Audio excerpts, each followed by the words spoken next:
বন্ধুরা সবাই কেমন আছো? আশা করি সবাই ভালো আছো। পায়েল বৌদির রান্নাঘরে তোমাদের সবাইকে স্বাগত।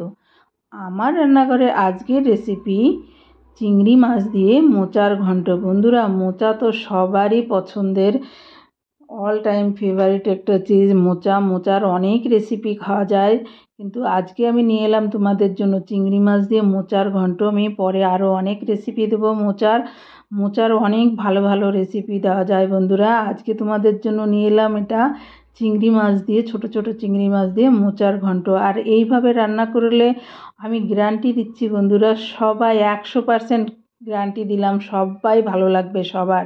হ্যাঁ, যারা মাছ খেতে পছন্দ করো না তারা মাছটা স্কিপ করে দেবে, আর একইভাবে রান্না করবে, খেতে কিন্তু অসম্ভব ভালো লাগে। আর দারুণ খেতে হয়, দারুণ। মাছটা শুধু বাদ দিয়ে দেবে আর প্রসেস সব একইভাবে রান্না করবে, খেতে কিন্তু দারুণ হয়।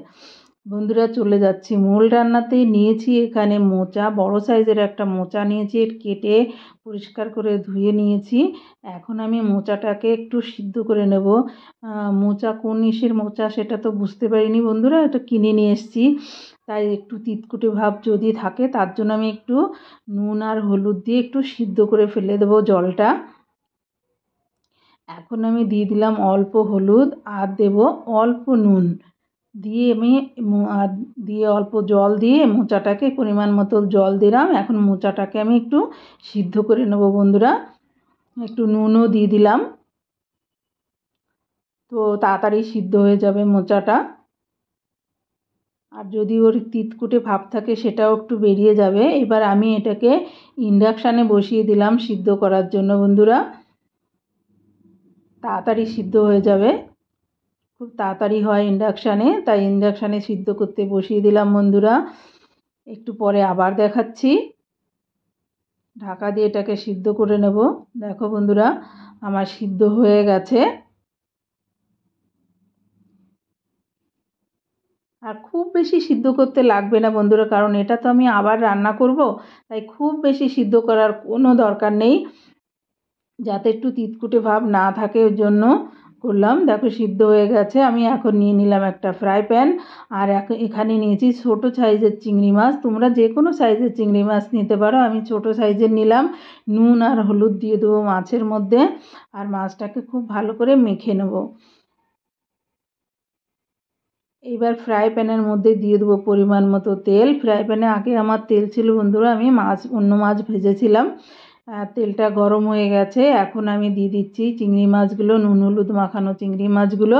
এটাকে আমি হালকা করে ভেজে নেব বন্ধুরা, খুব কড়া করে ভাজবো না। চিংড়ি মাছ কড়া করে ভাজলে খেতে ভালো লাগে না, আর এরপরে তো আবার রান্না হবে মোচার সঙ্গে, তাই হালকা করে ভেজে নেব বন্ধুরা। চিংড়ি মাছটা নুন হলুদ দিয়ে হালকা করে ভেজে তুলে নিব। দেখো বন্ধুরা, আমার চিংড়ি মাছটা ভাজা হয়ে গেছে, আমি এখন চিংড়ি মাছটাকে তুলে নেব।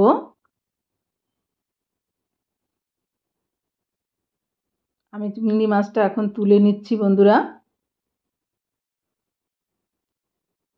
সব চিংড়ি মাছগুলো তুলে নেব।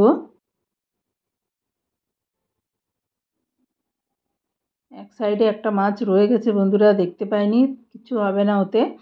আর এখন আমি দিয়ে দেবো এর মধ্যে, ফ্রাই প্যানের মধ্যে পরিমাণ মতো সর্ষের তেল। মোচাটা রান্না করার জন্য তেলটা গরম হয়ে গেলে আমি এখানে দেব একটা তেজপাতা, দুটো শুকনো লঙ্কা ফোড়ন, আর দেবো গোটা জিরে। জিরেটার খুব সুন্দর ভাজা গন্ধ বেরোলে তারপরে আমি এটা রান্নায় পেঁয়াজ রসুন ইউজ করছি না বন্ধুরা। তোমরা চাইলে পেঁয়াজ রসুন দিয়ে করতে পারো, কিন্তু একবার আমার মতো রান্না করে দেখো বন্ধুরা, আমি গ্যারান্টি দিচ্ছি সবার ভালো লাগতে বাধ্য, দারুণ লাগে খেতে এভাবে। আমি জানি তোমরা মোচার ঘন্ট অনেকভাবে খাও, আমার মনে হয় আমার মতো কেউ খাও না, একবার ট্রাই করে দেখো বন্ধুরা। এখন দিয়ে দিচ্ছি জিরে আদা বাটা, আর সঙ্গে আমি দুটো শুকনো লঙ্কা বেটেছিলাম তাই একটু লাল লাল দেখাচ্ছে। জিরে এটা আমি শিলপাটাতে বেটে নিয়েছি বন্ধুরা, আর শিলপাটা বাটার মশলা খেতে কিন্তু অসম্ভব টেস্টি হয়, তোমরা জানো। আর দিয়ে দিচ্ছি পরিমাণ মতো হলুদ, যাতে তেলটা ছিটকে না আসে, আর এর সঙ্গে কষানো হয়ে যাবে। আর মশলাটাকে আমি খুব ভালো করে কষাবো যতক্ষণ না তেল বেরিয়ে আসে।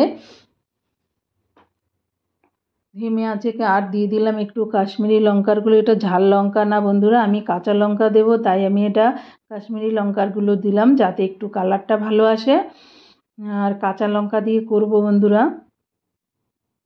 দেখো মশলাটা আমার কষানো হয়ে গেছে বন্ধুরা।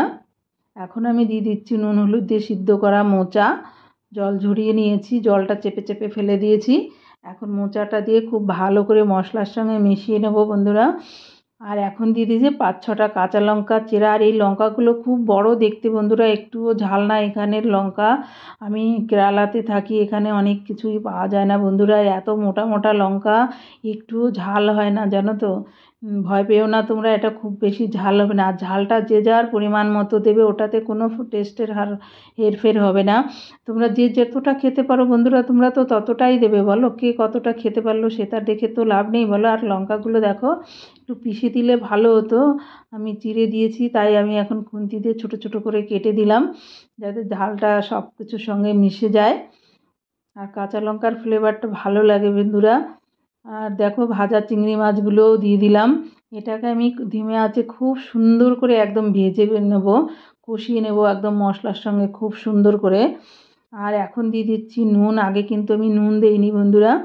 আর মোচাতেও একটু নুন দিয়ে সিদ্ধ করেছিলাম, তাই নুনটা বুঝে দিতে হবে, লাগলে আরও একটু দেবো। কিন্তু আমি একবারে খুব বেশি দেই না, তাহলে হিতে বিপরীত হয়ে যায়। দেখো বন্ধুরা খুব ভালো করে এটাকে ভেজে নেব। দেখো আমি এইদিকে চলে যাচ্ছি, নিয়েছি একটা বাটিতে, বাটিতে দিয়ে দিলাম 2 চামচ ময়দা। তোমাদের মোচা পরিমাণ হিসাবে নেবে। আর দিয়ে দিব 1 গ্লাস জল। এটাকে আমি খুব ভালো করে গুলে নেব যাতে লামস না থাকে। এটা আমি মোচাতে দেব যেহেতু ঘন্ট, এই জন্য।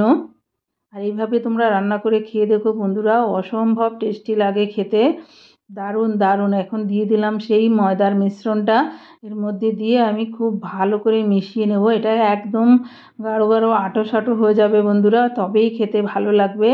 অসম্ভব খেতে, এটা তুমি ভাত রুটি যে কোনো কিছু দিয়ে খেতে পারো।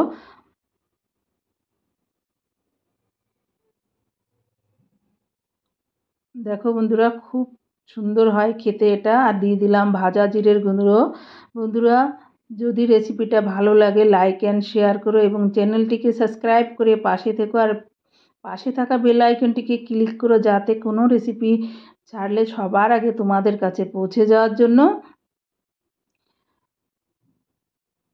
থ্যাংক ইউ বন্ধুরা, যে বন্ধুরা আমাকে সাবস্ক্রাইব করেছো তাদের অসংখ্য ধন্যবাদ। যারা করোনি সাবস্ক্রাইব করে পাশে থেকো। রান্নাটা আমার কমপ্লিট হয়ে গেছে বন্ধুরা, দেখো সার্ভ করে দেখাচ্ছি। চিংড়ি মাছ দিয়ে মোচার ঘন্ট একদম রেডি। থ্যাংক ইউ বন্ধুরা লাস্ট অবধি আমার ভিডিওটা দেখার জন্য।